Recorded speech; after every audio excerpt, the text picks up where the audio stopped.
बिस्मिल्लाहिर्रहमानिर्रहीम। आज की रेसिपी है चिकन चरगा बनाने की। लाहौरी चरगा भी आप इसको कह सकते हैं। बहुत ही मज़ेदार, अंदर तक सॉफ्ट और जूसी चरगा बनेगा। चरगा बनाने के लिए जो चिकन ली है उसमें कट पहले से लगा लिए गए हैं। डीप गहरे कट इसमें लगेंगे ताकि मसाला अंदर तक चला जाए। यहाँ पर मैंने पानी लिया है, 2 से 3 लीटर के करीब पानी है। इसमें मैंने नमक डाल दिया है, आधा कप से कम नमक इसमें गया है। ये हमने इसलिए डाला है ताकि इसमें हम चिकन को भिगो के रखें, डुबो के रखें, ताकि चिकन अंदर तक नमकीन सॉल्टी हो जाए और जब आप चिकन खाएं तैयार होने के बाद तो फीकापन अंदर से ना आए। तो ये नमक जो है इसमें हमने तकरीबन 1 घंटे तक चिकन को डिप करके रखना है। 1 घंटा काफ़ी रहेगा इसको डिप करके रखने के लिए, लेकिन अगर आपको इससे ज़्यादा टाइम इसमें रखना हो नमक के पानी में तो फिर इसको फ्रिज में रखिएगा, वरना चिकन ख़राब हो सकती है। यहाँ पर आधा किलो के करीब दही है, इसको थोड़ा सा चमचे से मिला लेते हैं। इसके बाद इसमें डालते हैं मसाले। मैं यहाँ पर 1 चिकन के हिसाब से मसाले डाल रही हूँ। 1 टीस्पून नमक गया है इसमें, क्योंकि नमक के पानी में हमने पहले ही डिप करके रखा हुआ था, तो ज़्यादा नमक नहीं डालना है। 1 टेबलस्पून पिसी हुई लाल मिर्च, 1 टेबलस्पून कुटी हुई लाल मिर्च भी जाएगी इसमें, जो शायद आपको इसमें वीडियो में नज़र नहीं आ रही है। मैंने बाद में डाली थी क्योंकि मैं भूल गई थी। इसके बाद 1 टीस्पून से थोड़ा कम हल्दी गई है, 1 टीस्पून पिसी हुई काली मिर्च, अजवाइन गई है 1 टीस्पून से थोड़ा कम,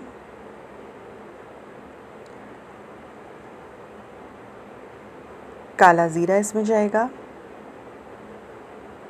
काला ज़ीरा इन चीज़ों के लिए बहुत ज़रूरी है, जो थोड़ा सा डार्क कलर का होता है नॉर्मल ज़ीरा से। हाफ़ टी स्पून काला ज़ीरा का गया है। यहाँ पर मैंने पाउडर डाला है लहसुन और अदरक का, यानी 1 टीस्पून लहसुन पाउडर और हाफ़ टी स्पून अदरक पाउडर डाला है। लेकिन अगर आप ये ना डालना चाहें, ना हो आपके पास, तो आप पिसा हुआ लहसुन अदरक पेस्ट भी डाल सकते हैं 1 टीस्पून। ये जा रहा है इसमें फूड कलर, यानी ज़र्दे का रंग, चिकन को कलर देने के लिए। इन तमाम चीज़ों को अच्छी तरीके से मिक्स कर लेते हैं। तमामी मसाला इसमें मिक्स कर लेते हैं। इसमें 2 से 3 टेबलस्पून ऑयल के भी जाएंगे।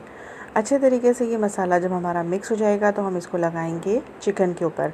नमक के पानी से चिकन मैंने अब निकाल दी है थोड़ी देर पहले, 1 घंटा हो चुका था उसको नमक के पानी में निकाल के मैंने छन्नी में रखी है ताकि थोड़ा सा उसका पानी ड्राई हो जाए। अब मैं इसमें लगाना शुरू करती हूँ हाथ की मदद से। ये तमाम मसाला जो कट इसके हैं इनको अच्छे तरीके से इस मसाले से भरना है।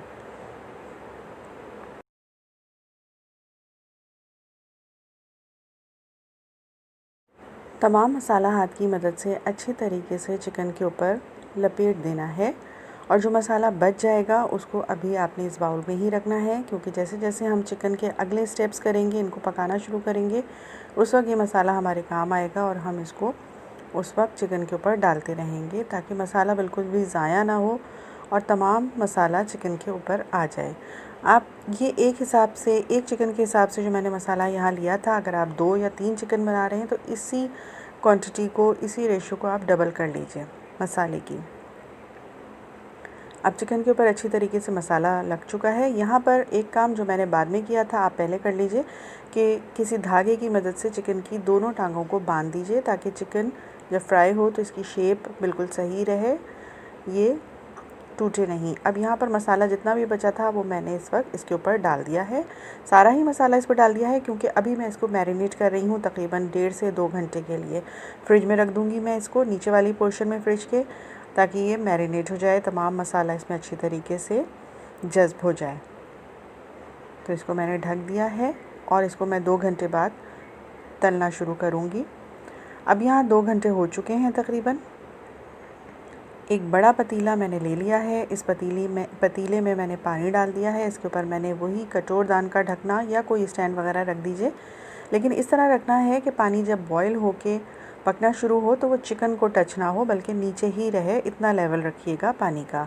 इसके ऊपर मैंने एक छन्नी रख दी है और चिकन डाल दी है उसके ऊपर। अब ये जो मैरिनेशन के बाद मैंने चिकन निकाल ली थी तो मसाला सारा उसी प्याले में रह गया था, उसी बाउल में रह गया था। अब ये आहिस्ता आहिस्ता करके मैं 2-3 दफ़ा में चिकन के पकते के दौरान चिकन के ऊपर डाल दूँगी ताकि ये मसाला सारा बह ना जाए, इसलिए मैं एक दफ़ा नहीं डाल रही। अगर मैंने सारा इसी वक्त डाल दिया तो ये बह जाएगा एक्स्ट्रा मसाला सारा, तो मैं थोड़ा थोड़ा करके डालूँगी क्योंकि अभी जैसे ही चिकन में स्टीम बनना शुरू होगी और चिकन जो है वो पकना शुरू होगी तो ये मसाला जल्दी जल्दी पकड़ना शुरू कर देगी, तो हम उस वक्त भी डालते रहेंगे इस मसाले को। तो अभी मैंने यहाँ पर डाल दिया है मसाला, इसको मैं ढक देती हूँ थोड़ी देर के लिए। और आप देख सकते हैं कि स्टीम बनना शुरू हो चुकी है चिकन में। अब इसको हम जैसे ही ढक देंगे, थोड़ी देर बाद दोबारा मैं इसको खोलूँगी इसका ढकने को 10 मिनट बाद, तो उस वक्त तक और मज़ीद स्टीम बन चुकी होगी, तो थोड़ा सा मसाला उस वक्त और मैं लगा दूँगी। इसी तरह करके सारा मसाला मैं इसके ऊपर लगा दूँगी ताकि मसाला ज़ाया ना हो। अब यहाँ पर चिकन बहुत अच्छी तरीके से पकना शुरू हो गई है। पानी का लेवल जैसा मैंने आपको कहा था नीचे होना चाहिए ताकि चिकन को टच ना हो। तो चिकन इस वक्त काफ़ी गर्म हो रही है, तो मैं इसके ऊपर थोड़ा सा मसाला और डाल देती हूँ ताकि मसाला चिपकता रहे चिकन के ऊपर। आधे घंटे के अंदर अंदर आपकी चिकन तैयार हो जाएगी, क्योंकि इस वक्त तेज़ आंच पे हमने ये चिकन रखी हुई है। तेज़ आंच पे पानी बॉईल हो रहा है, उसकी स्टीम बन रही है, तो तकरीबन आधे घंटे के अंदर अंदर चिकन आपकी तैयार हो जाएगी। आप इस वक्त इसको टेस्ट करके देख सकते हैं, बिल्कुल गली हुई जूसी तैयार चिकन होगी हमारी। अब यहाँ पर मैंने एक कढ़ाई में ऑयल भर के रख दिया है। जब ऑयल तेज़ गर्म हो जाए, वही शर्त होती है कोई तलने वाली चीज़ तलने के लिए कि ऑयल का गर्म होना ज़रूरी होता है, वरना तमाम मसाला उतर जाएगा। तो चमचे की मदद से एहतियात से चिकन हम इसमें डाल देंगे। इतना तेज़ गर्म था ऑयल के बबल्स इस कदर बन रहे हैं। अगर ऑयल इस वक्त ठंडा होता तो ये बबल्स ना बनते और मसाला उतरना शुरू हो जाता चिकन के ऊपर से। थोड़ा सा मसाला और बच गया था, वो भी मैं इस वक्त डाल रही हूँ। और चिकन यहाँ तेज़ आंच पे तल रही है। तकरीबन 2 से 3 मिनट तक एक साइड से हम पकने देंगे। चिकन चूँकि हमारी मैंने टेस्ट भी की थी तो अंदर तक बिल्कुल गल चुकी है, सॉफ़्ट है, जूसी है और नमकीन है। तो हमें इस बात की फ़िक्र नहीं है कि चिकन गलेगी या नहीं, क्योंकि चिकन तैयार है। अगर आप बग़ैर स्टीम दिए चिकन को कभी इस तरह ही तल लेंगे मसाला लगा के मैरिनेट करके, तो वो नरमी नहीं आएगी और वो सॉफ्टनेस और नमकीनपन नहीं आएगा चिकन में जो हमारी इस चिकन में आ रहा है, क्योंकि ऐसे ही तलने से चिकन हार्ड हो जाएगी, सख्ती आ जाएगी चिकन में। ये चिकन बहुत सॉफ्ट रहेगी क्योंकि हमने इसको पहले स्टीम दी है। 2 मिनट बाद मैंने इसको पलट दिया था और एहतियात से फिर हमने इसको दूसरी साइड से भी 2 मिनट पकाया और चिकन हमारी तैयार है। यहाँ हमने इसको प्लेट में निकाल लिया है और आप देख सकते हैं कि कितनी सॉफ्ट चिकन है कि आराम से टूट चुकी है चिकन। बिल्कुल सॉफ्ट गली हुई जूसी और नमकीन चिकन है। मज़ेदार चरगा हमारा तैयार है। रेसिपी पसंद आई हो तो चैनल को सब्सक्राइब कर लीजिए।